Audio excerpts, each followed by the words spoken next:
On the 17th of December 1996, the Japanese ambassador held a party to celebrate the Japanese emperor's birthday at his official residence in Lima, Peru. At 8:20 p.m, 14 terrorists blew a hole into the perimeter wall and stormed the party, taking 700 high-level diplomats, government and military officials hostage.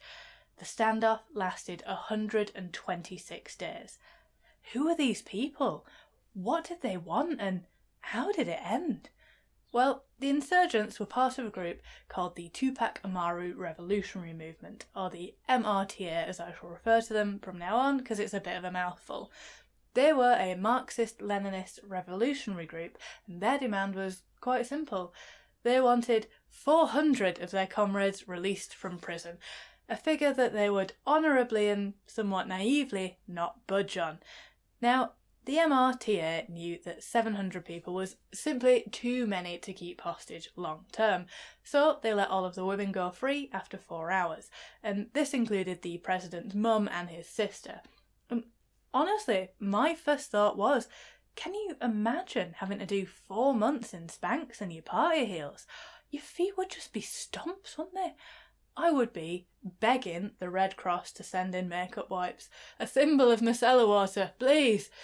Anyway, they then chose to let the Americans go free, I can only assume because they did not want the American government getting involved in the rescue mission. And, they kept releasing various hostages such as ambassadors to Austria, Brazil, South Korea and Spain, until they were left with 72 officials, including a Supreme Court judge, the foreign minister, the ambassador to Bolivia and the ambassador to Japan. And this left the Peruvian government in a sticky situation because they couldn't simply enter the property and rescue the hostages. The residence was extremely secure. It had got bulletproof glass, 12-foot high walls surrounding it. The doors could handle a grenade. Great for locking down from the inside. Terrible if the baddies managed to get inside and then lock the door behind them. So President Alberto Fujimori had to come up with a solution that would both make him look like a strong leader who does not negotiate, but also spare the lives of his officials. So what led to this situation in the first place, then? Well, to explain that, we'll need to look at Peru's political climate in the years before. See, Peru had been in political turmoil for quite some time. Neither the left nor the right seemed to be doing anything well whilst they were in government, and the living standards of the average Peruvian was just dropping and dropping in the meantime. A military dictatorship began in Peru in 1968 under General Velasco Alvarado. He nationalised a bunch of stuff, he refused to pay the country's debts, he suppressed the media, and all of this led to the police going on strike in 1975, which is never good for a country that produces that much cocaine. In an event called the Lamazo, the army were called in to keep the peace as people took the opportunity to riot because, while the cat's away, the mice will torch a car. General Alvarado was then overthrown by Francisco Morales Bermudez, who did an equally bad job for 5 years. Then, in 1980, the guy who had been overthrown in the first place in 1968, Fernando Belaunde, re-entered the chat and he became leader again. Now, he was centre-right politically, so leftist groups such as Shining Path and the MRTA, who we are discussing today, formed to try and overthrow the government again to create their own version of a socialist utopia. I mean, it's stressful to hear about, isn't it? Let alone to have to blimmin' live through. And this is when Alberto Fujimori became president in 1990, because his campaign promised to make life better for the common person, which was very popular. Peru has got the second largest population of ethnic Japanese in Latin America after Brazil. This is because Peru was the first Latin American country to establish diplomatic relations with Japan in the late 1800s.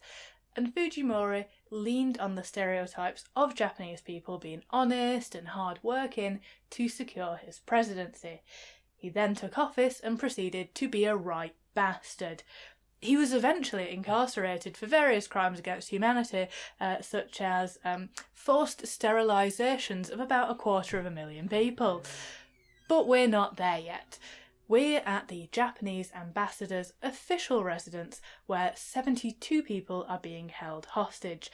Negotiations broke down as the MRTA simply refused to budge and wanted all 400 of their comrades released from prison. So, Fujimori went nuclear, so to speak. A network of tunnels were dug beneath the property, with surveillance equipment being installed to ascertain the locations of the hostages and, more importantly, the terrorists. At 3:30 on the 22nd of April 1997, whilst a game of football was being played, troops blew up one of those tunnels and descended on the building from above and below. The 40-minute assault saw 71 hostages freed, with Supreme Court Judge Carlos Giusti Acuna being killed in the crossfire.